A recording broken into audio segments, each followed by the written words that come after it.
Ok, ben, bonjour tout le monde. Désolé pour l'horaire matinal. À vrai dire, ça ne m'arrange pas non plus tellement, mais avec l'option ouverte à tous les parcours, le problème c'est que c'est très difficile de trouver un créneau où tout le monde est dispo. Alors, pour aujourd'hui et le prochain cours, la dernière fois on a regardé un petit peu les étapes précoces, attachement, entrée, décapsulation. Aujourd'hui et le prochain cours, je vais focaliser sur ce qui se passe pendant la phase d'éclipse du cycle de réplication, c'est-à-dire la réplication du génome et l'expression des gènes viraux. Et il y aura un dernier cours sur le cycle de réplication, sur les étapes d'assemblage et libération. Donc, ces étapes réplication et expression génique vont être très différents en fonction du matériel génétique du virus. Et c'est là où la classification de Baltimore est très utile pour nous aider à comprendre pourquoi tel ou tel virus se réplique de telle ou telle façon.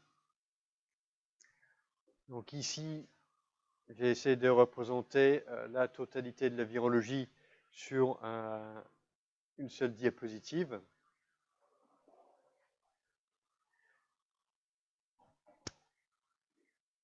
Donc en chiffres romains, on a la classe de Baltimore, des différents virus. Et voilà. Et la taille de la police est proportionnelle au nombre de familles distinctes de virus connus pour telle ou telle classe. Un petit peu ici les petites images là, cela illustre les morphologies des particules virales des virus des différentes classes de Baltimore. Et ce que l'on peut voir, c'est que les deux classes qui sont les plus diverses en termes de nombre de familles virales distinctes et en termes de morphologie des particules virales du virus dans cette classe sont les virus du groupe 1 et le virus de classe 4 de Baltimore. Donc, la classe 1, ce sont les virus à ADN double brin, et la classe 4, ce sont les virus à ARN brin plus. Alors, pourquoi je m'éternise sur ça? Parce que ça va être la nature du matériel génétique du virus va dicter quelle est la base de sa stratégie pour se répliquer et pour exprimer ses gènes. Donc, pour les virus de classe 1, ils ont un génome en ADN double brin, ça ressemble au génome de la cellule hôte. Donc, en quelque sorte, leur stratégie de réplication et d'expression vont être un peu la même chose que pour l'ADN de la cellule hôte. Et pour un bon nombre de ces virus-là, bon,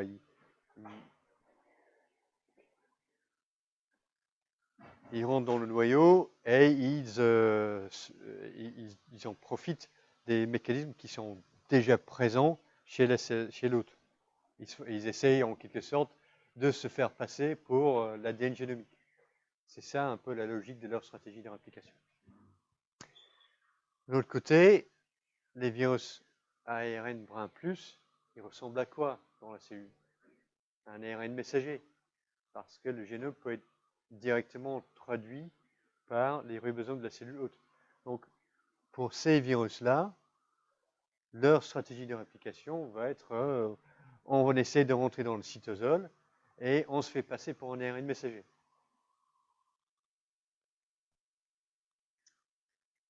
Et donc, globalement, pour les virus qui ont un génome en ADN ou qui ont de l'ADN à un certain moment dans leur cycle de réplication, par exemple ici, classe 6, ce sont les rétrovirus. Le génome dans la particule, c'est en ARN, mais une fois dans la cellule infectée, le génome viral est rétrotranscrit en ADN et passe dans le noyau. Donc pour la majorité des virus classe 1, 2, 6 et 7, il y a de l'ADN dans la particule virale ou à un moment donné dans le cycle de réplication. Et pour la plupart de ces virus, la réplication sera nucléaire. Comme pour les virus à ARN, dans la majorité des cas, le cycle de réplication et l'expression des gènes, tout va se passer dans le cytosol. Mais ce n'est pas une règle absolue. Il y a des exceptions de part et d'autre. Donc, certains grands virus à ADN double brin effectuent leur cycle de réplication dans le cytosol. Et certains virus à ARN, notamment le virus de la grippe, va se répliquer dans le noyau. Mais c'est plutôt des exceptions. Donc, pour les cours sur stratégie de réplication et expression des génomes, je fais la distinction entre, aujourd'hui, on va faire virus de classe 1 et de classe 2, ADN double brin et simple brin. Et la prochaine fois, on va essayer de faire virus ARN brin plus, brin moins et rétrovirus. Et je vais ignorer un petit peu les virus ARN double brin. Donc, pour les virus à ADN, ce que je vais faire, c'est, je vais commencer par vous présenter quelques généralités sur différentes familles de virus à ADN. C'est un petit peu la connaissance générale sur ces virus pour que, avant qu'on commence à parler quelle stratégie de réplication, au moins vous avez une idée un peu de la diversité des virus à ADN et quels sont les problèmes provoquer ou voir les applications, l'utilité de ces différents virus pour nous. Ensuite, je vais regarder sur la réplication de l'ADN et ensuite contrôle de l'expression. On va le faire comme ça. Et dans tous les cas, je pense que je vais aller des situations les plus simples vers les plus complexes. Donc on va commencer par des petits virus à ADN et on va aller vers des virus avec des stratégies de réplication de plus en plus complexes. Donc pour les petits virus à ADN, l'exemple que, ma foi, tout le monde apprend partout dans le monde, ce sont les polyomaviridae, représentés par le virus SV40. Donc SV, Simian Vacuolating Virus, donc c'est un virus de singe. C'était le premier représentant de ces virus isolés. Peut-être pas, il y a le polyomavirus murin aussi qui était identifié à peu près à la même époque. SV40, il y a une histoire un peu intéressante parce que c'était découvert comme un contaminant dans les lignées de reins de singe qui a été utilisé pour préparer le vaccin contre le antipoliomyélitique injectable. Donc, dans les années 50, avec les premières mises en évidence de l'efficacité de la vaccination selon le protocole de Salk, donc on fait pousser le virus, on inactive chimiquement et on injecte ça. Donc il y a eu la mise en place de la vaccination à grande échelle aux États-Unis et en Europe avec ce vaccin. Et les cellules utilisées pour préparer le virus pour le vaccin, c'était des cellules de reins de singe. Donc on tuait le singe, on dissociait le rein, on faisait une culture cellulaire de lignée primaire. Et quelques années plus tard, on découvre que ces lignées de reins de singe, pour plusieurs lots, étaient infectées par un autre virus, le SV40. Et donc, ce virus était copurifié pendant la purification, pendant la préparation de l'eau de vaccin. Et il était injecté chez les enfants. Alors, on se dit, pas de problème, c'est un vaccin inactivé. Donc, on inactive tous les virus dans la préparation, donc ça ne doit pas être un problème. Malheureusement, apparemment, le SV40 était plus résistant au formol que le virus de la poliomyélite. Et dans les lots vaccinales, il y avait du virus encore capable de se répliquer qui était encore dans les lots. Donc c'était un grand accident de la biologie. Et un des grands problèmes, c'était si on injecte le SV40 chez les rongeurs, il provoque l'apparition de tumeurs. Donc, ce sont des familles de virus avec un potentiel oncogène. Et donc, les cohortes d'enfants vaccinés par des lots contaminés par les SV40 ont été suivis pendant toute leur vie pour voir si ils développaient plus de cancer que les enfants vaccinés avec des lots non contaminés. Donc, fort heureusement pour nous, on ressemble beaucoup plus à un singe qu'à un rongeur. Et donc, il n'y a aucune indication de cancer provoqué par le virus SV40 chez l'homme. Donc, néanmoins, c'était quelque chose qui était une grande prise de conscience pour la préparation de vaccins. Okay, donc, et depuis ce moment-là, il y a eu beaucoup plus d'attention donnée à l'origine des cellules utilisées pour la préparation de vaccins et être certain qu'ils ne portent pas d'autres éléments biologiques qui peuvent être transmis aux personnes vaccinées. Donc ça, c'est le premier polyomavirus identifié. Et le nom de la famille, polyoma, okay, plusieurs tumeurs. Et ça vient du fait que l'injection de SV40 ou le virus polyomavirus 1 chez les rongeurs provoque des cancers. Alors, les virus humains, il y avait 2 polyomavirus humains identifiés dans les années 70 dans les urines de patients immunosupprimés, le virus BK et le virus JC.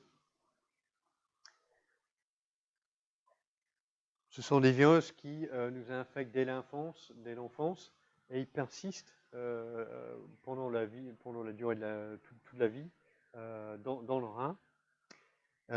Ils ne provoquent pas trop de problèmes, mais leur application active peut être réactivée périodiquement lorsqu'on est immunosupprimé. Par exemple, dans la vie normale de la moitié de la population, on peut passer par des périodes d'immunosuppression telles que... Aucune idée?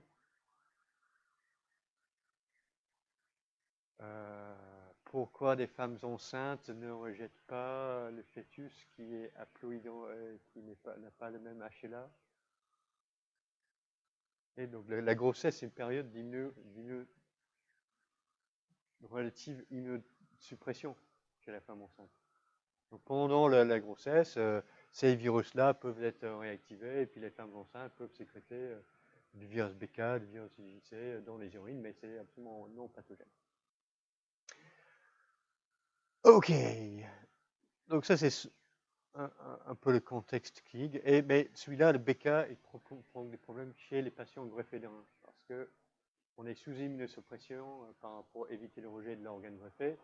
Et des fois, la greffe peut porter le virus en même temps. Ok, donc ça c'est un peu ce que sont ces virus-là. Alors en termes de structure, ce sont les virus capsides icosahédriques non enveloppés, T égale 7, donc là c'est l'axe de symétrie à x5.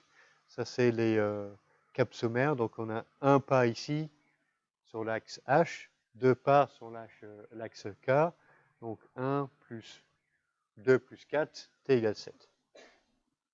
Petite particule, je crois que c'est 30 à 40 nanomètres de diamètre, et cela enferme un petit génome d'ADN circulaire de 5 kilobases de longueur. Petit, très simple. Les adénovirus. Virus très fréquent. Deux sous-familles, les mastadénovirinés qui infectent des mammifères, aviadénovirinés infectent des oiseaux. Particules icosahédriques non enveloppées, T égale 25, super distinctives. Les particules d'adénovirus devaient être absolument capables de reconnaître la structure ici, capside icosahédrique, et puis les spicules qui partent de chaque pentamère. Alors, chez nous, les adénovirus provoquent, donc il y a de nombreux sérotypes, une cinquantaine de sérotypes distincts d'adénovirus qui provoquent des infections pour la plupart du temps bénignes, les rhumes, infection des voies respiratoires supérieures, et chez les enfants, une partie des gastroentérites d'origine virale sont dues aux infections adénovirales. Donc, infection aiguë, mais qui reviennent de temps en temps parce qu'il y a différents sérotypes. Donc, si on est infecté par un sérotype, on peut être réinfecté par un sérotype distinct parce qu'on n'a pas les anticorps qui peuvent bloquer tous les différents sérotypes. Deux cas particuliers sont à noter parce que la plupart du temps, on n'est pas trop embêté par les infections par les adénovirus. Apparemment, dans les baraquements, chez les militaires, on peut avoir des épidémies galopantes d'adénovirus parce qu'on a beaucoup de jeunes adultes enfermés entre guillemets, logés tous ensemble à proximité. Donc, c'est une très bonne condition pour la transmission des infections. Et si on a un sérotype bizarre qui arrive, tout le monde peut être infecté très très rapidement. Donc, on peut avoir toute l'unité militaire qui est infectée. Bon, c'est pas très grave, mais tout le monde va être malade pendant une semaine en même temps. Donc, c'est un crainte pour l'efficacité opérationnelle des militaires. Donc, l'armée américaine, pendant longtemps, avait un vaccin contre les adénovirus pour essayer de protéger leur truc. Je pense que ça a été arrêté parce qu'en fait, l'utilité n'a pas été clairement démontrée.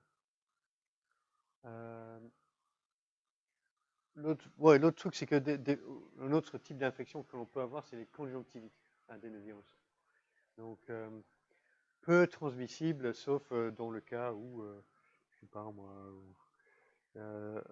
ouais, il y avait un, ouais, je ne parlerai pas tellement de ça, mais en tout cas, il faut faire vraiment, faut faire des efforts particuliers pour faire une transmission de conjonctivite d'un individu à un autre, mais ça s'est vu dans quelques circonstances.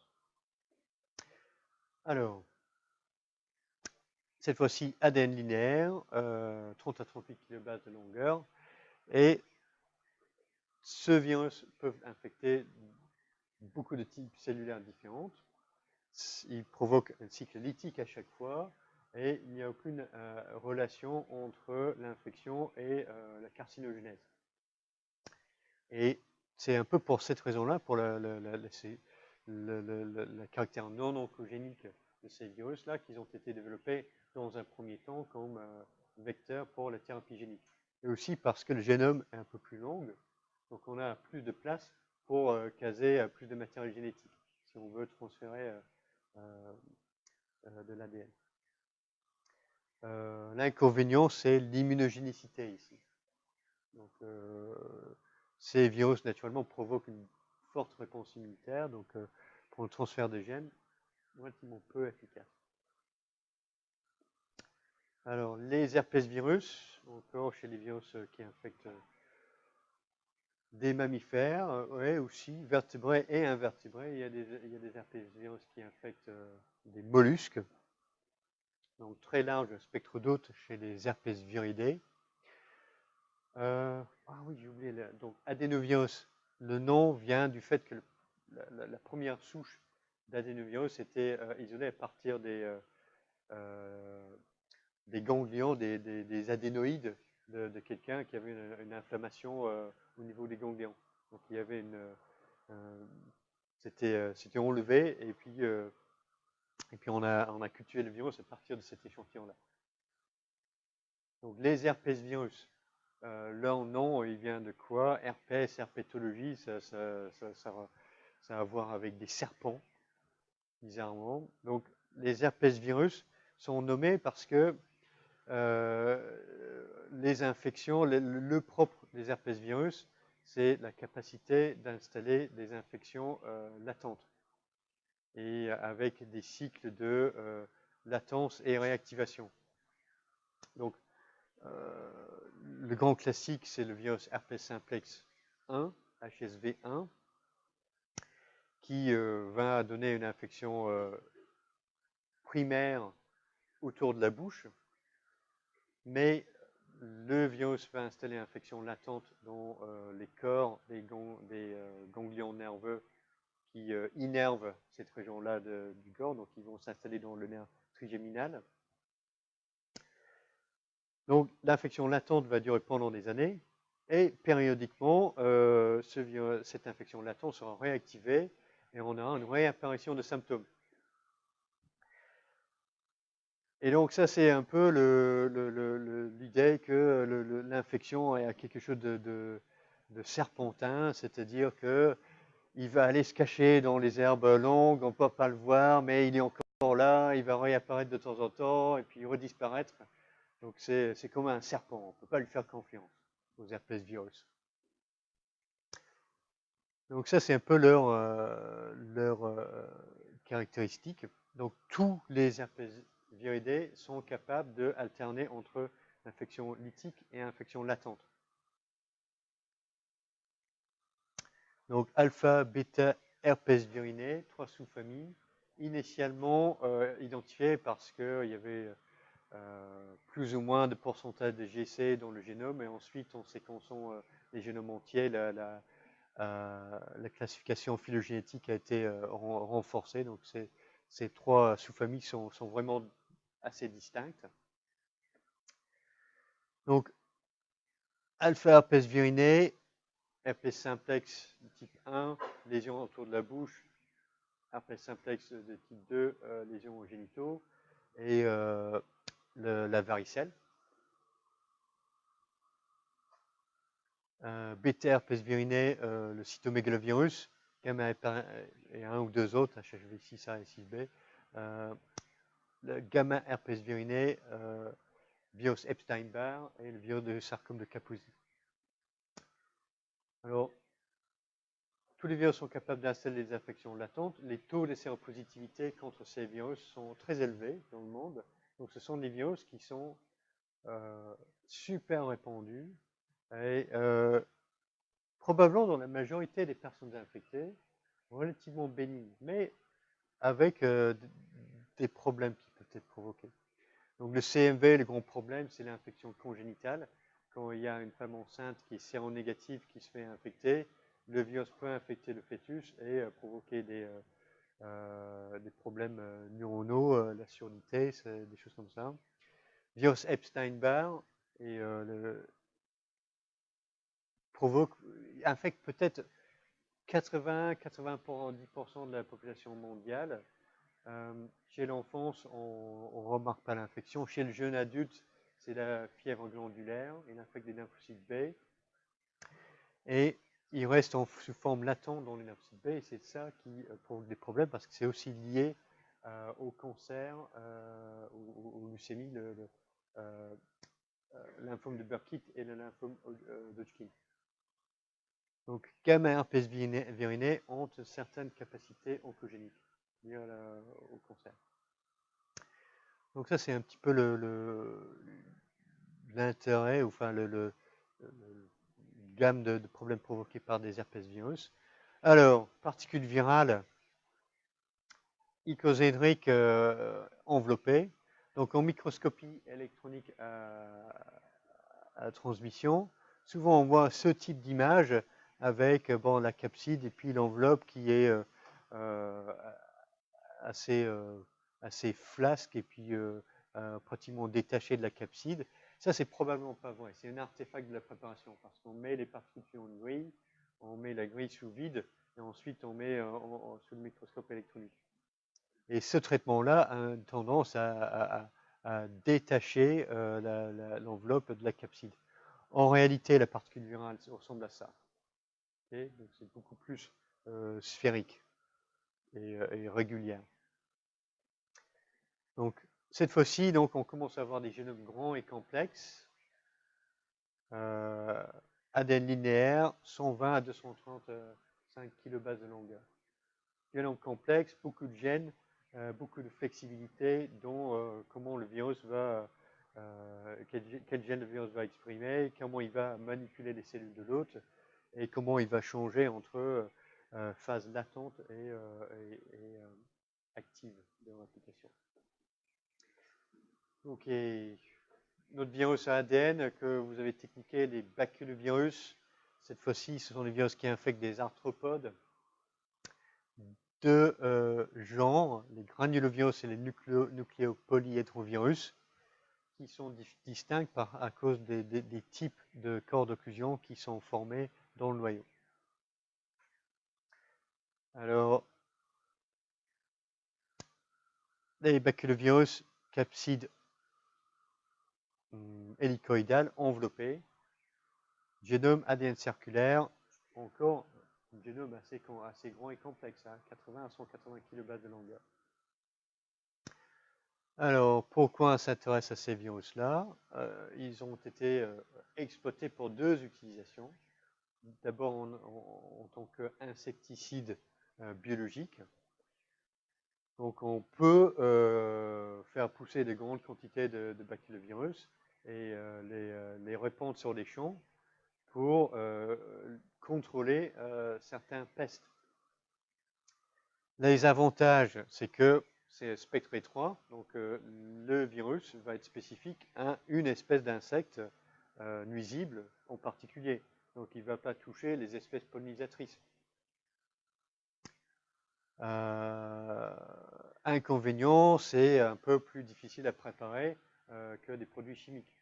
Et même si les pollens restent infectieux sur la plante pendant 1 ou 2 semaines, ils ne gardent pas leur infectivité à long terme.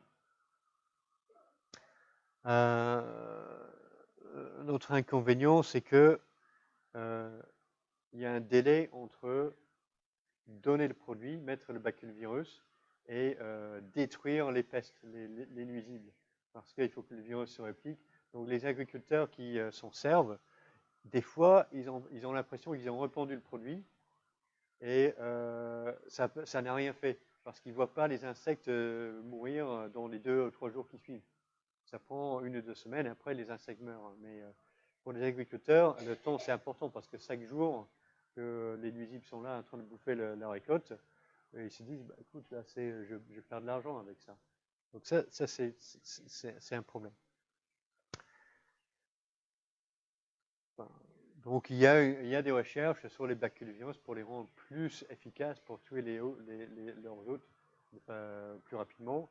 Mais à ce moment-là, on dit que c'est des organismes génétiquement modifiés et les règles pour la commercialisation sont plus strictes. C'est aussi problématique. Donc deuxième utilisation, c'est le vecteur en tant que vecteur d'expression pour les protéines recombinantes. Et ça, c'est le ACNPV, Autographa californica nucléopolyhédrovirus. C'est celui que l'on a techniqué au labo. Ok. Donc pour que tout le monde comprenne bien, cycle de réplication, cycle d'infection d'un baculovirus, ça commence quand la larve de l'insecte, le larve de l'insecte mange des feuilles contaminées qui contiennent des polyèdres. Les polyèdres sont ingérés et sont dissociés dans l'intestin de la larve. Ensuite, les particules infectieuses qui sont encastrées dans les polyèdres sont libérées et qui peuvent aller infecter les entérocytes. Donc on démarre l'infection. Dans l'insecte infecté, ce n'est pas les polyèdres qui sont infectieuses, ce sont des particules bourgeonnées qui sont libérées à partir de cellules infectées et qui vont infecter d'autres cellules. Donc c'est ça qui est responsable de la dissémination de l'infection. Et à la fin, on a beaucoup de cellules infectées qui vont exprimer des enzymes comme la chitinase qui va vraiment liquéfier le corps de l'insecte. Donc la larve infectée va mourir et laisser une sorte de tache gluante sur la feuille, là où elle se trouvait. Et dans cette tache gluante d'insectes morts, on aura plein de polyèdres. Donc le rôle de la polyédrine, des polyèdres, c'est pour protéger les particules virales, parce que dans le cycle d'infection de ce virus-là, il passe un certain temps en dehors de l'hôte. Donc c'est un mode de transmission indirect. Donc ce n'est pas un hôte infecté qui va interagir directement avec le prochain hôte non infecté et lui transmettre le virus. Il y a le passage en dehors de l'hôte. Donc du coup, c'est la polyèdre qui permet aux particules virales de résister aux insultes chimiques et un petit peu au rayonnement UV. Mais ça ne dure pas éternellement. pas un an, c'est quelques semaines. Donc, voilà, ça c'est le rôle de la polyédrine pour le site de réplication virale. OK. Un dernier exemple, puis donc un virus à ADN simple brun, les parvoviridés. Donc cette fois-ci, on est dans le strict minimum. Petit virus ADN simple brun, particule T égale 1 non enveloppé, 5 kilobases de longueur. Deux types, bon, chez les insectes, on va ignorer un petit peu, mais chez les mammifères, chez les sous-familles de parvoviridés, on a deux genres, les érythrovirus et les dépendovirus. Les érythrovirus sont capables de se répliquer de façon autonome. Ils provoquent une maladie de l'enfance, la maladie des joues rouges chez l'enfant. Mais la plupart de parvoviridés sont des dépendovirus, c'est-à-dire que ces virus-là sont incapables de se répliquer de façon indépendante. Ils ont besoin d'une co-infection par un virus auxiliaire, que ce soit un adénovirus, soit un herpesvirus. Et d'où le nom de ces virus comme les virus adéno-associés, parce qu'ils étaient découverts comme des sortes de contaminants dans les cultures de adénovirus. Donc ça, c'est une préparation ici en microscopie électronique. Ça, c'est une particule d'adénovirus. Et ces particules-là, ce sont les AAV, virus adéno-associés.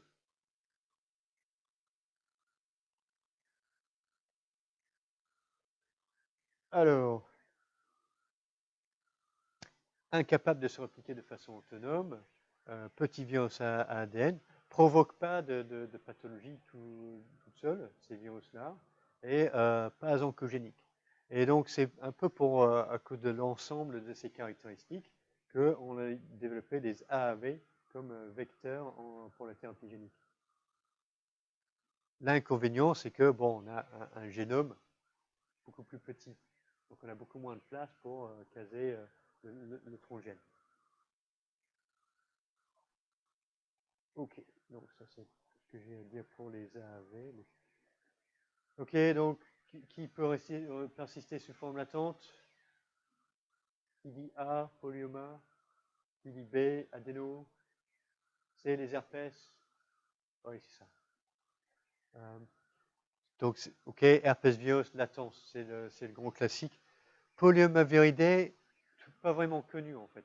Il persiste à long terme dans le corps, mais on ne sait pas vraiment si c'est une latence au niveau moléculaire, c'est-à-dire que le génome est là sans s'exprimer, ou alors si on a une infection lytique mais à bas niveau qui persiste. Mais leurs cousins, les papillomaviridés, qui provoquent cancer du col de l'utérus, les virus et tout ça, ils ont la capacité de rester en latence. OK, bon. On va devoir continuer, aller directement sur les cycles de réplication. Donc, pour tous ces virus-là, ADN double brin ou virus ADN simple brin. Donc, virus ADN simple brin, la première chose qui se passe après l'arrivée de l'ADN viral dans le noyau, c'est la réparation de l'ADN simple brin viral en une forme double brin. Donc, ensuite, pour tous ces virus-là, deux choses, ils doivent effectuer deux choses, la réplication de l'ADN. Et pour cela, on a besoin de toute une flopée d'enzymes. Une ADN polymérase dépendant de l'ADN, mais aussi une hélicase, une primase et les autres protéines accessoires qui sont impliquées dans l'application de l'ADN. Plus les désoxynucléotides triphosphates, le substrat pour synthétiser de l'ADN. Et ces choses-là ne sont pas forcément présentes dans la cellule infectée. Une cellule quiescente, une cellule différenciée qui n'est pas en train de se diviser à 200 à l'heure, ne va pas forcément exprimer ces facteurs nécessaires. Donc il faut avoir ces enzymes et le substrat. et puis il faut les diriger vers l'origine de réplication virale. Ce n'est pas la peine d'exprimer un ADN polymérase qui va aller commencer à répliquer l'ADN génomique de l'autre. Parce que quand on démarre, on a une copie d'ADN génomique viral de 5 kilobases ou 100 kilobases de longueur, dont 3 milliards de paires de bases d'ADN chez la cellule hôte. Donc il faut que le virus trouve le moyen de diriger la réplication sur son ADN et ignorer l'ADN de la cellule hôte. Donc cette histoire d'origine de réplication virale, très important. Donc, ça c'est pour la réplication. Pour l'expression, bon bah, les gènes viraux vont se comporter comme des gènes chez la cellule hôte. Okay, si on a ADN double brin, il faut un ARN polymérase pour les transcrire en ARN messager. Il faut des enzymes pour ajouter la coiffe, pour ajouter une queue poly-A et des facteurs de transcription pour permettre la transcription. Donc tout ça, ça peut être les enzymes de l'hôte ou du virus. Alors, pour chaque virus à ADN, ils doivent faire tout ça en utilisant soit les enzymes de l'hôte, soit les enzymes du virus. Okay, les enzymes virales. Et donc l'arbre décisionnel, est-ce que j'utilise mes enzymes ou des enzymes de l'hôte? Ça commence un petit peu comme ça. Est-ce que je suis un virus qui se réplique dans le noyau? Si la réponse est non, le virus se réplique dans le cytosol. Dans le cytosol, il n'y a aucune machinerie enzymatique, ni pour répliquer, ni pour transcrire l'ADN. Donc le virus doit tout faire lui-même. Et évidemment, il faut coder pour beaucoup de protéines, beaucoup d'enzymes distinctes pour le faire. Donc c'est pour ça que les virus à ADN qui se répliquent dans le cytosol, ce sont les virus qui ont les génomes les plus complexes. Parce qu'ils doivent tout faire pour eux-mêmes. Donc ça est vrai pour les poxvirus et pour les virus à ADN géants, les mimivirus, pandorovirus, etc. Alors, ok, je suis dans le noyau. Est-ce que la cellule que j'infecte est en train de se diviser activement? Est-ce qu'il est en cycle cellulaire? Si la réponse est oui, donc la cellule hôte exprime déjà tout ce qu'il faut pour répliquer l'ADN et pour exprimer l'ADN. Donc le virus il a besoin de faire pas grand-chose. Donc c'est le cas pour le parvovirus B19. Donc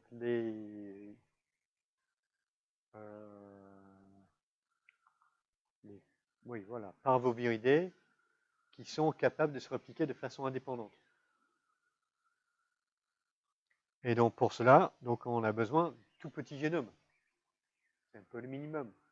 Une protéine de capside et une protéine appelée REP qui va diriger l'ADN polymérase de l'hôte sur l'origine de réplication virale. Tout ce qu'il fait.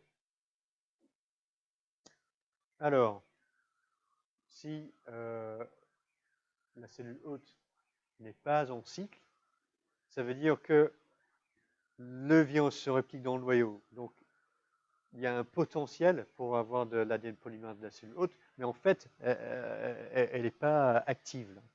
Donc, pour ces virus-là, on a la possibilité, je vais peut-être induire le cycle cellulaire, et comme ça, je vais pousser la cellule hôte à synthétiser de l'ADN polymérase, fabriquer des DNTP, etc. Donc, certains virus ne font pas ça. Donc, les herpesvirus et les baculovirus ne le font pas. Dans ce cas-là, il faut avoir une enzyme virale pour répliquer l'ADN. Il faut un ADN polymérase et tous les autres facteurs. Et pareil, donc pour ça, il faut un grand génome pour coder pour toutes ces enzymes. Ou alors, je peux induire le cycle cellulaire. Et dans ce cas-là, j'oblige la cellule hôte à produire de l'ADN polymérase, primase, protéines de fixation de l'ADN simplement, des choses comme ça. Et dans ce cas-là, le virus n'a pas besoin de coder tout ça sur son génome. Donc, on peut avoir un génome petit. Polyomavirus, papillomavirus, adénovirus. Alors, ça explique en partie les caractères oncogéniques de certaines familles de virus. Donc, les papillomaviridés, les polyomaviridés ont un potentiel oncogénique parce qu'ils doivent induire le cycle cellulaire chez la cellule hôte. Les adénoviridés font ça, mais aucun potentiel oncogénique parce qu'en fait, ils sont 100% systématiquement lytiques. Donc l'infection va finir par la mort de la cellule hôte dans le cas de l'infection par les adénovirus. Ok, donc je ne sais pas quelle est la causalité. Probablement c'est, mais en tout cas la stratégie de réplication du génome est fortement contrainte par ou associée avec la taille du génome. Plus le virus va être indépendant de la cellule hôte, plus le génome doit être grand. Okay. Donc, comment font les virus pour répliquer leur ADN? Donc, on va commencer par le cas le plus simple, polyomavirus, le SV40. Donc, ces virus-là, ils utilisent les enzymes de l'hôte pour effectuer de l'ADN, la réplication de l'ADN, mais ils infectent des cellules qui ne sont pas normalement en cycle. Donc, ils doivent faire deux choses, ces virus-là. Ils doivent obliger la cellule d'exprimer toutes les enzymes nécessaires pour la réplication de l'ADN, et deuxièmement, les cibler sur l'origine de réplication virale. Donc, chez les polyomaviridés, c'est l'antigène grand T qui effectue ces deux fonctions d'ailleurs. La première, c'est de induire la cellule hôte en cycle cellulaire. Donc l'antigène grand T va se fixer sur les cellules P105RB et P53. Donc on va induire l'entrée en cycle cellulaire, on va empêcher l'apoptose de la cellule hôte. Et ce sont ces interactions-là qui peuvent mener à la transformation maligne des cellules infectées dans le cas d'une infection abortive. Et c'est ce qui se passe quand des virus, des primates, sont injectés chez les rongeurs. Et les cellules sont non permissives pour l'infection complète, mais les étapes précoces de l'infection ont lieu, et c'est ça qui mène à la formation de tumeurs lorsque l'on injecte l'SV40 chez les rongeurs. Donc, ces deux fonctions de l'antigène grand T sont retrouvées chez les autres petits virus à ADN double brun. Les adénovirus, les protéines précoces E11 va fixer P105RB, la protéine E1B va fixer la protéine P53. Donc on induit la cellule hôte en cycle cellulaire. Pour les papillomavirus humains, c'est la même chose. Les gènes précoces vont interagir avec ces cofacteurs de la cellule hôte.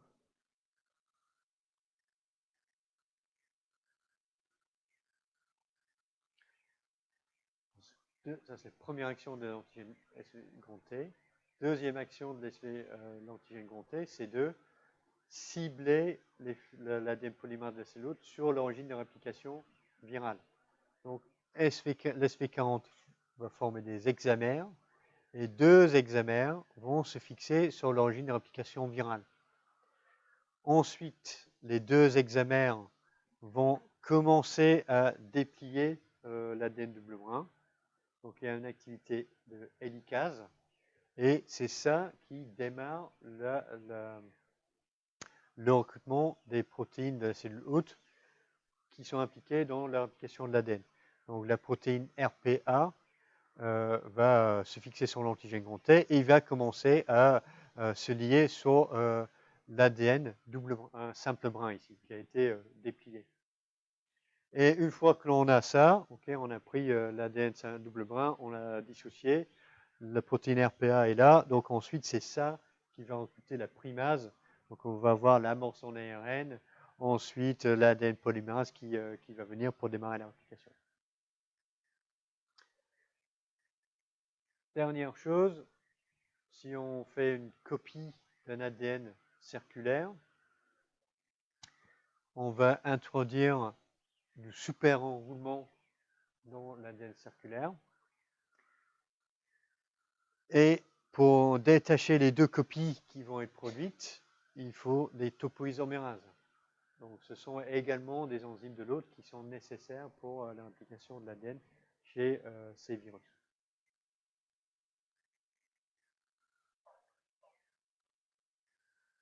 Alors,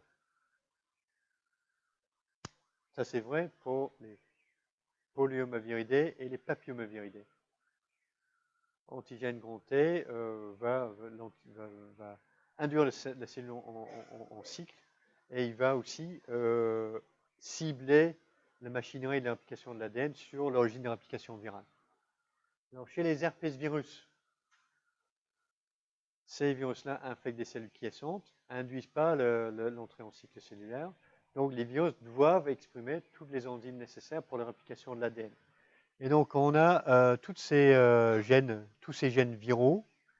Donc, chez les herpès virus, c'est comme ça, on nomme des gènes UL quelque chose, qui codent pour une protéine de fixation sur l'origine, une activité hélicase, et ensuite, toutes les autres enzymes, là, sont des enzymes virales.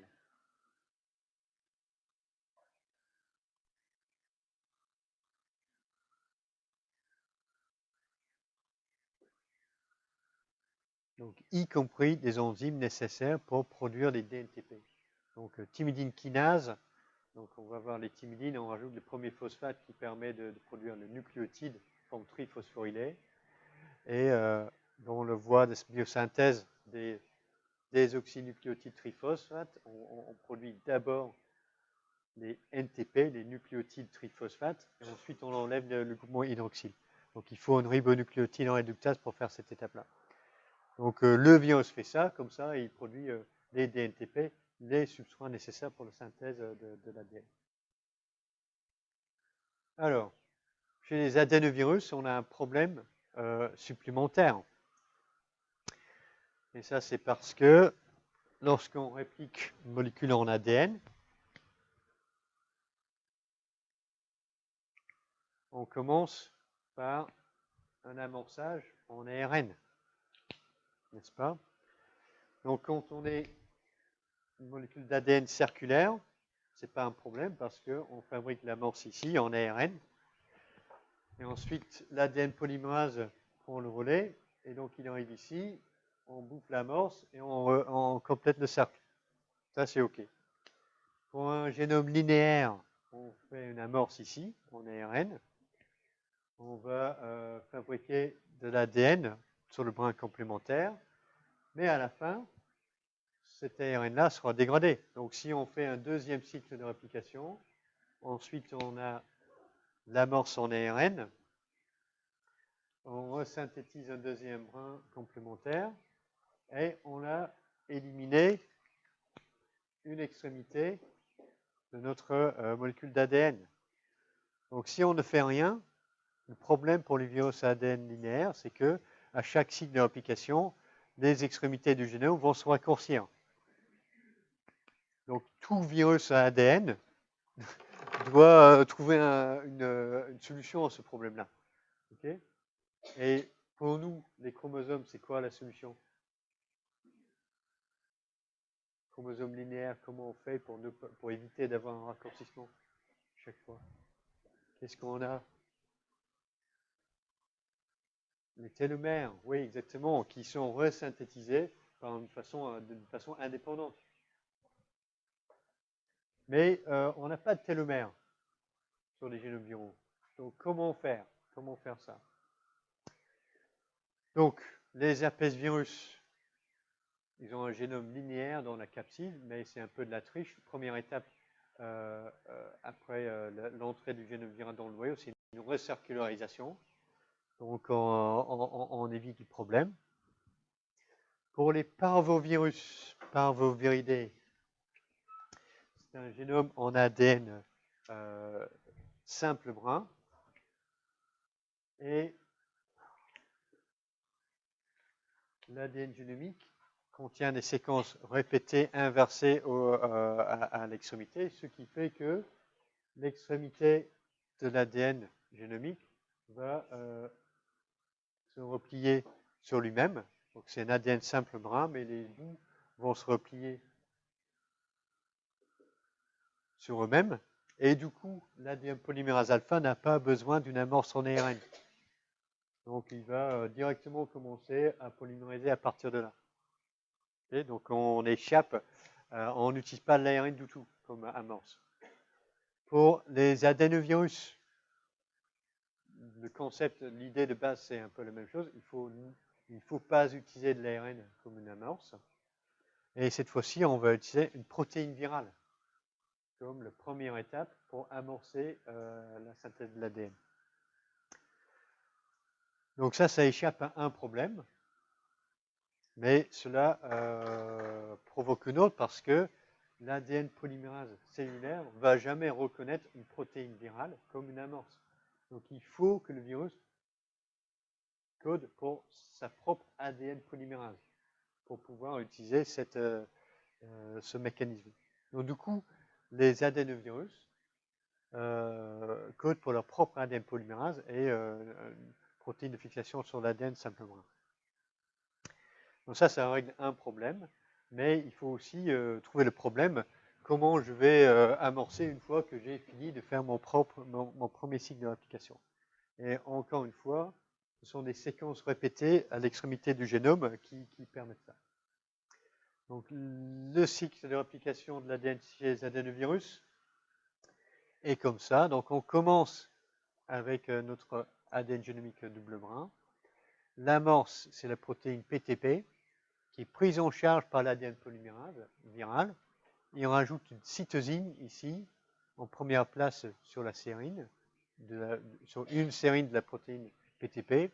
Et du coup, ça permet un tout petit peu de hybridation sur le G qui est en position 3' sur le brin complémentaire en ADN. Donc, ce complexe ADN polymérase protéine PTP déplace un brin et cet ADN polymérase va commencer à faire une copie du brin plus sur le génome. Donc, à la fin de ce cycle une fois que l'enzyme est arrivée au bout, on a quoi? On a une copie d'ADN double brin et une copie d'ADN simple brin qui reste associée avec la protéine de fixation sur l'ADN simple brin.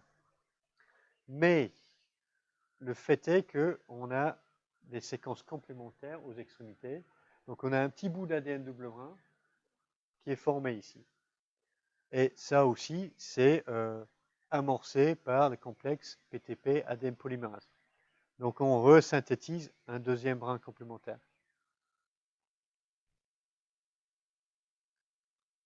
Donc un peu particulier comme façon de répliquer de l'ADN, mais c'est parce qu'il y a ce problème à comment répliquer à chaque cycle de réplication jusqu'à l'extrémité du génome.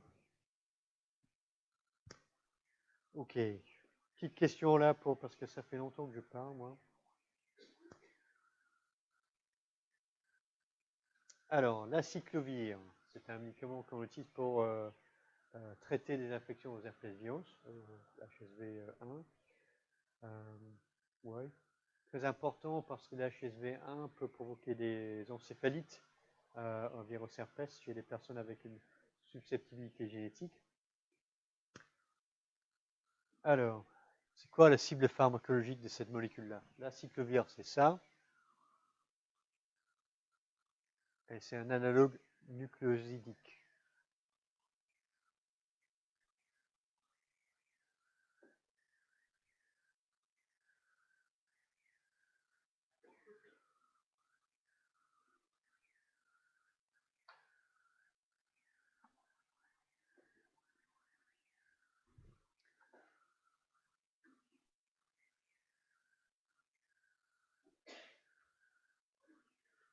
Ok, donc c'est quoi sa cible pharmacologique?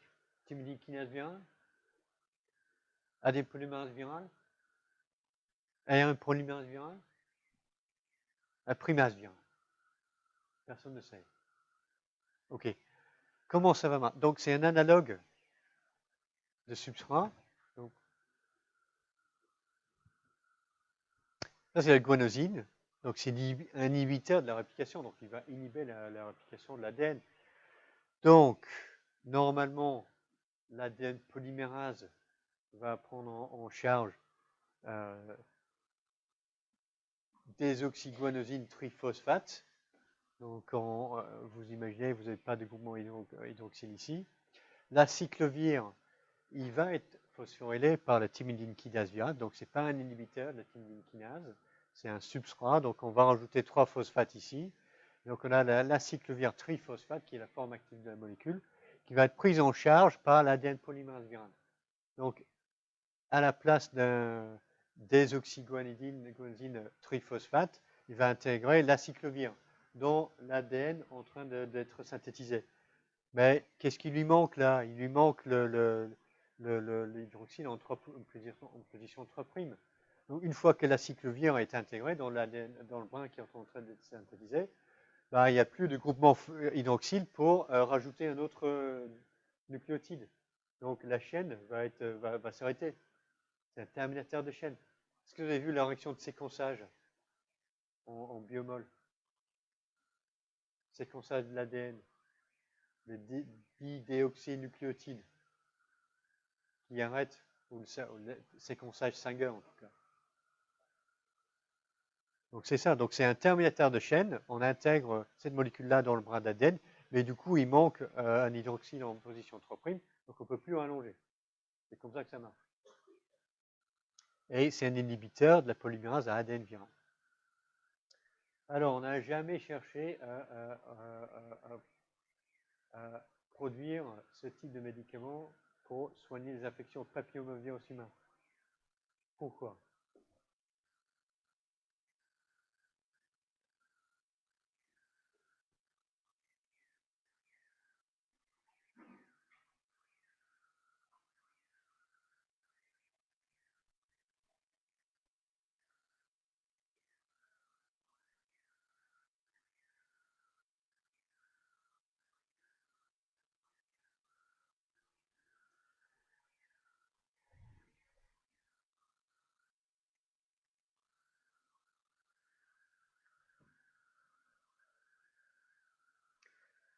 Ok. Question, qui dit A? C'est pas la peine, pas assez important. Bon. Qui dit B? On n'a pas de système de culture in vitro, donc on ne peut pas savoir si ça marche. Qui dit C? C'est parce que les... Ouais, correct. Qui dit D? Les papillomavirus sont le virus ARN. Personne n'ose se lever la main, vous avez bien raison. Ok, je sais que ça va vite, mais il y a un peu de... Donc, A, c'est certainement faux. Okay. Papillomavirus humain, c'est lié au cancer du col de l'utérus, c'est vers un moyen... Ceci dit, le moment où on dépiste le cancer, c'est déjà plus une réplication virale. On a une réplication abortive, on a des parties du génome qui restent dans le tissu cancéreux et qui ont un rôle dans l'oncogénèse, mais le virus n'est plus vraiment en train de se répliquer activement. Donc c'est peut-être pas une bonne idée, mais on ne dispose pas d'un système de culture in vitro pour les papillomavirus humains. Ça c'est vrai en fait, mais ce n'est pas la raison pour laquelle on n'a pas développé des inhibiteurs, parce qu'il y a d'autres moyens de le faire, mais c'est plutôt ça, donc on n'a pas d'ADN polymérase viral. Pour les petits virus à ADN, ça c'est un problème, pas de cible pharmacologique. Donc c'est difficile de développer des médicaments antiviraux.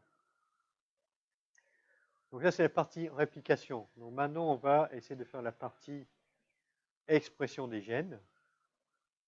Et pour tous les virus à ADN, il y a une distinction entre les gènes dits précoces, qui sont exprimés directement après l'entrée.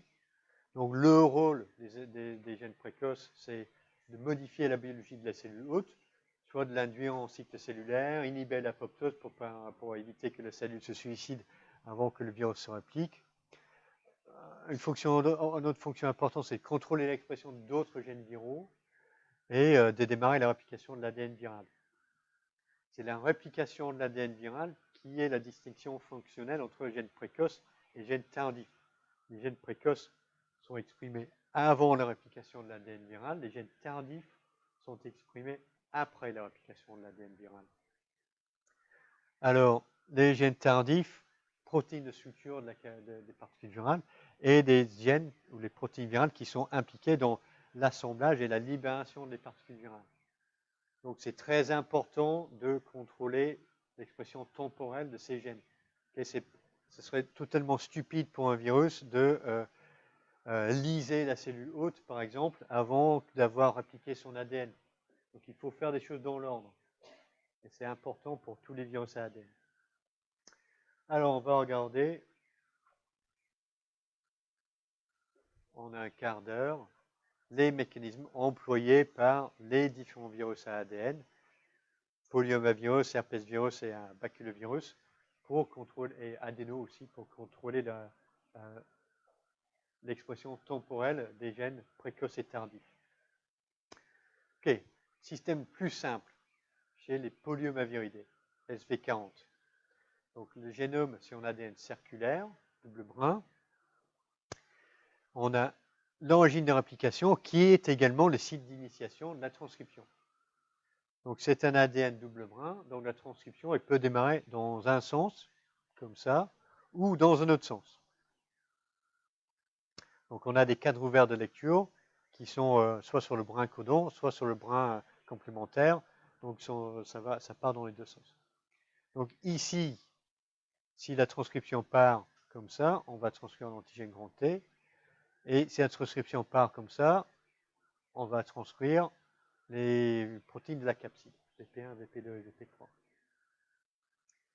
Donc, ça c'est notre origine de réplication et aussi le site d'initiation de transcription. Quand l'ADN viral rentre dans la cellule hôte, le facteur de transcription cellulaire SP1 va se fixer ici et il permet la transcription dans ce sens-là, qui permet l'expression d'antigène grand T et petit t.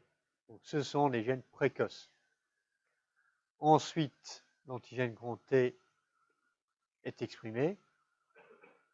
Il va se fixer sur la même région. Il va empêcher la fixation des SP1 ici. Donc, il va arrêter la transcription d'antigène grand T. Et en même temps, il a une activité de transactivateur. Donc, il va permettre l'expression de gènes tardifs. Donc, un système très, très simple. Okay. Transcription du gène précoce est provoquée par les facteurs de transcription cellulaire. Et ensuite, un de ces gènes précoces exprimés est nécessaire pour l'expression des gènes tardifs. Donc, très très simple comme système. Alors, chez les adénovirus, et donc on a un seul site, okay, où on a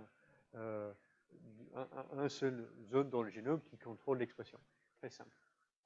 Alors, les adénovirus, un génome un peu plus grand, et cette fois-ci, on a différents promoteurs qui vont contrôler l'expression des gènes précoces et tardifs. Et on fait une distinction entre les promoteurs précoces immédiats, précoces et tardifs. Donc la transcription, donc il y a un seul promoteur précoce immédiat. Donc lorsque l'ADN est livré dans le noyau, c'est le premier et initialement c'est le seul qui va être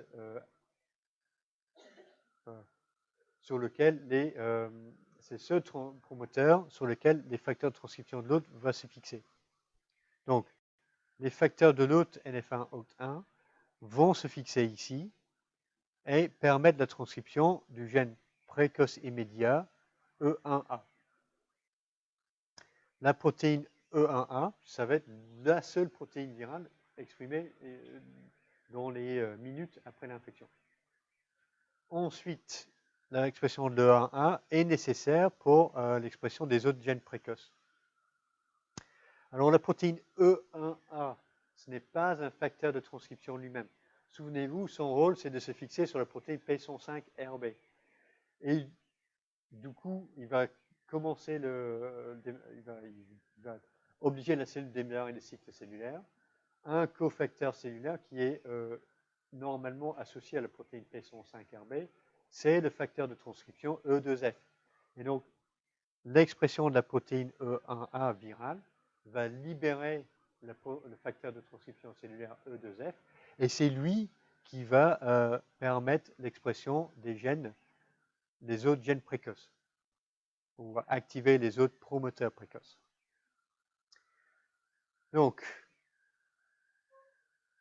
E1B, E2 à E4. Donc, à partir de ces différents promoteurs, on exprime les autres gènes précoces qui vont comprendre la dépolymérase virale, la protéine PTP, et la protéine de fixation sur l'ADN, simplement les gènes nécessaires pour la réplication de l'ADN.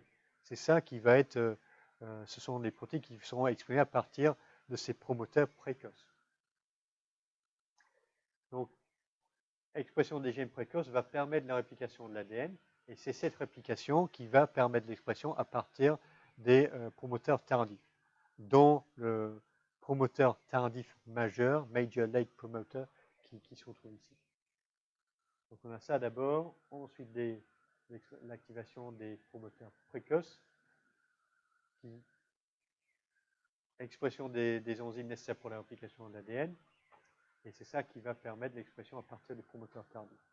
Les gènes contrôlés par le promoteur tardif, les protéines structurales de la particule, et aussi une protéine nécessaire pour la libération des particules, le adenovirus death protein, qui va tuer les cellules hôtes. Alors, chez les herpesvirus, même type de scénario, on distingue les gènes précoces immédiats, les gènes précoces et les gènes tardifs. Les gènes précoces immédiats, souvent on les appelle les gènes alpha, précoces, gène bêta, et tardif, gène gamma. Alors, la transcription des gènes alpha est dépendant d'un facteur viral, qui est le alpha-TIF, donc facteur d'initiation de la transcription des gènes alpha, aussi connu sous le petit nom de VP16. Donc ça, c'est pour le virus herpes simplex HSV1. Alors pareil, donc le VP16, disons un petit peu, c'est pas non plus un facteur de transcription classique. Il a un domaine de transactivation acidique, mais il n'a pas de domaine de fixation sur l'ADN. Donc il est dépendant des facteurs de transcription cellulaire, OCT1 et HCF, qui s'appelle Host Cell Factor. Donc les cofacteurs cellulaires se fixent sur l'ADN au promoteur alpha, et le VP16 se fixe sur ces protéines de l'hôte et permet la transcription à partir de ces promoteurs. Ensuite, parmi les protéines alpha, on a la protéine alpha, alpha 4, qui lui-même est réellement un facteur de transcription, qui permet l'expression des gènes bêta. Parmi les gènes bêta, on a tous les enzymes virales nécessaires pour la réplication de l'ADN, et c'est la réplication de l'ADN qui permet l'expression des gènes tardifs. Donc, un truc est bizarre dans cette histoire-là, parce qu'on dit que l'expression du premier gène viral nécessite la présence d'une protéine virale. Comment c'est possible? Donc c'est possible parce que le VP16, c'est une protéine de matrice dans le virus. Donc on a la particule virale qui est comme ça. On a VP16, sauf que ça s'appelle pas la matrice pour les herpesvirus. C'est le tégument, protéine de tégument. Donc là, c'est le noyau cytosol.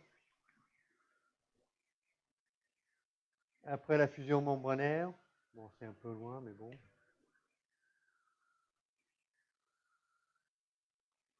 VP16, protéine de tégument, entre dans le noyau et elle peut donc agir directement sur l'ADN viral qui entre. Donc on a l'action d'une protéine du tégument, la VP16, pour démarrer l'expression des gènes viraux.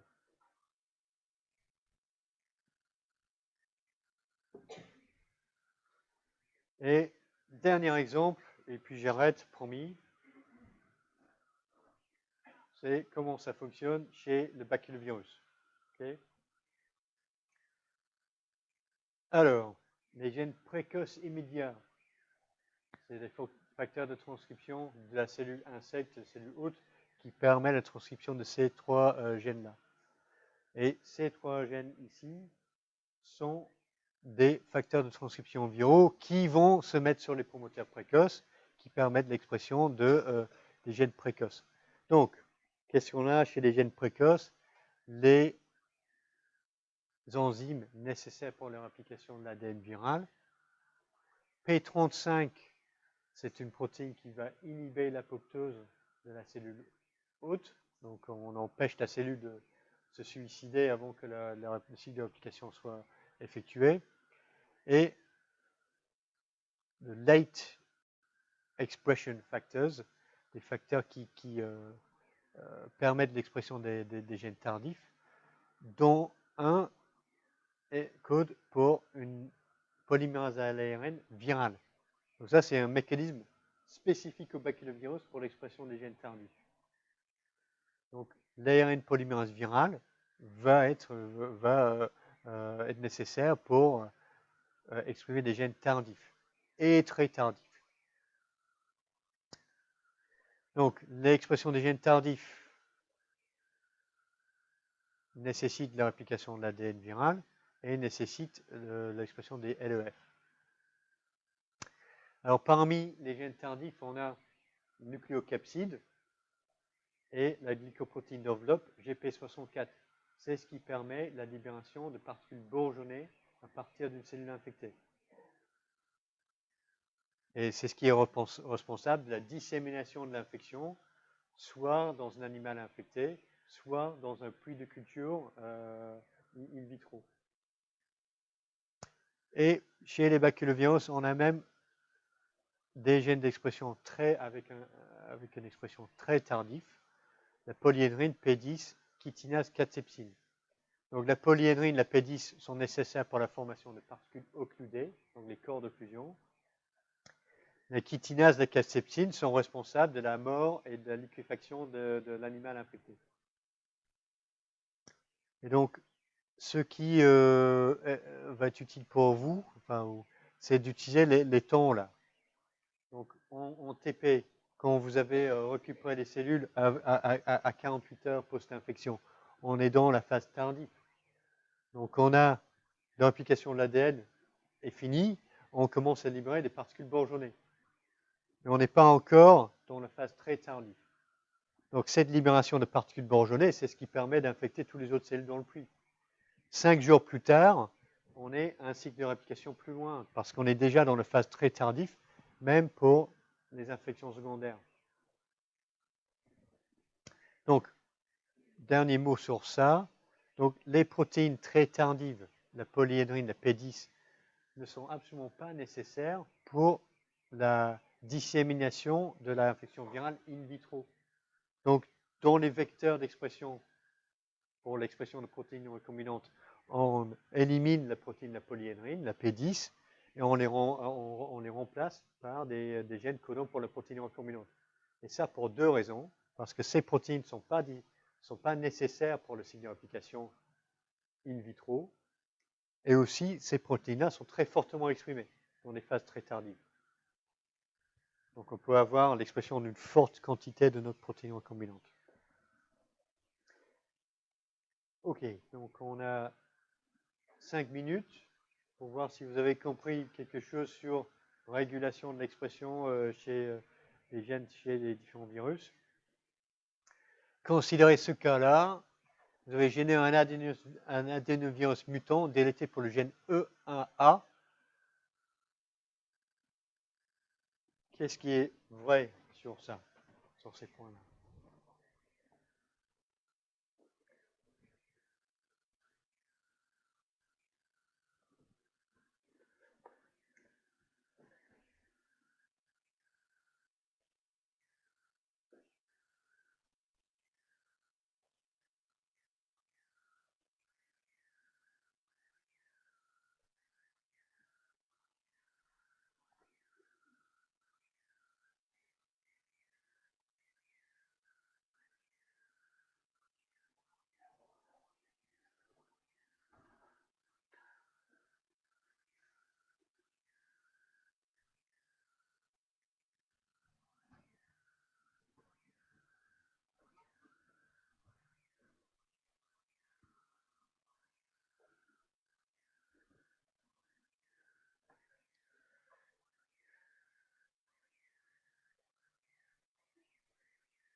On est bon pour ça? Tout le monde s'est fait sa petite idée là-dessus?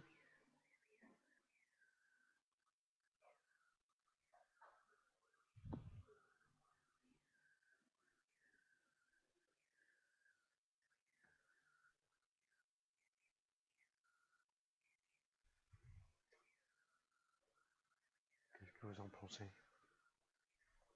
Qu'en pensez-vous?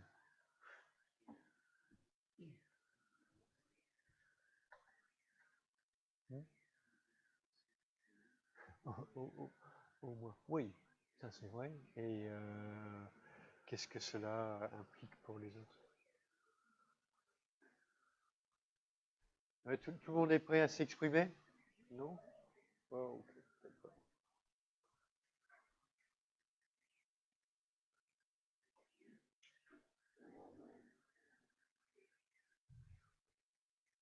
Alors, le trinôme, c'est quoi votre avis? Hein? Oui, mais peut-être plus d'une réponse correcte. C'est vrai. Ça, c'est correct.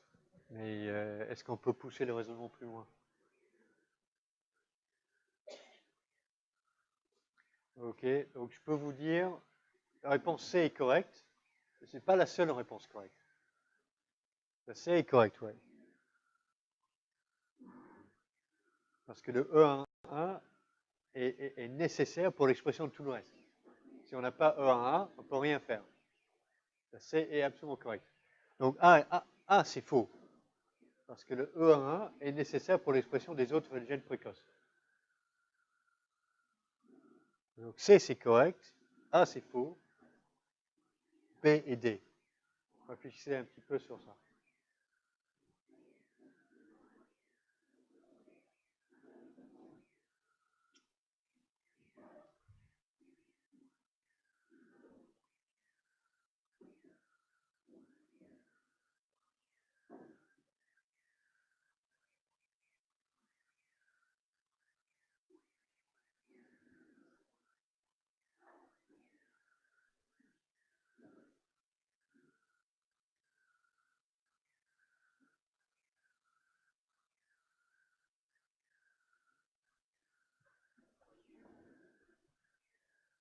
Ok, on est bon là? Ok, donc A c'est faux, C c'est vrai. Qui dit que B c'est vrai? Okay. D, qui dit que D est vrai? Ouais, tous les deux sont corrects, c'est vrai. Okay. On dit que c'est le E11, il est nécessaire pour exprimer les autres. Donc B, si la lignée cellulaire exprime déjà la protéine E11, bah, tout le reste, ça peut se faire normalement. Okay, donc tout le reste du cycle de réplication peut se faire. Donc on amène la protéine E1A, on dit en trans. Okay, c'est pas 6, c'est en trans. Donc du coup, si on fait ça, ça c'est vrai aussi ça. Notre génome adénovirus, il va être comme ça. Ah, ADN double brun. On remplace notre promoteur E1A, on remplace par un promoteur fort et on va exprimer la GFP. Donc l'adénovirus va apporter cet ADN dans la cellule normale. On va exprimer la GFP. Il n'y a pas de la protéine E1A, donc tous les autres protéines virales ne peuvent pas être exprimées. Donc on aura juste l'expression de la GFP. Et ça, c'est la logique sur les vecteurs d'expression basés sur les adénovirus. Vecteurs d'expression de génération 1. Ok, c'est ça. On délègue le gène E1A, on le remplace par une cassette qui va permettre l'expression de notre gène que l'on veut exprimer. Et ce virus-là peut se répliquer dans une lignée productrice qui exprime la protéine E11 en trans. Donc c'est comme ça qu'on a fabriqué les vecteurs d'expression à adénovirus de première génération. Ok, donc merci à tout le monde. Donc ça c'est le résumé, les trucs à retenir absolument aujourd'hui. Et dernière chose, j'ai dit pour le premier groupe, TP, compte rendu fin de semaine 9, s'il vous plaît. Okay.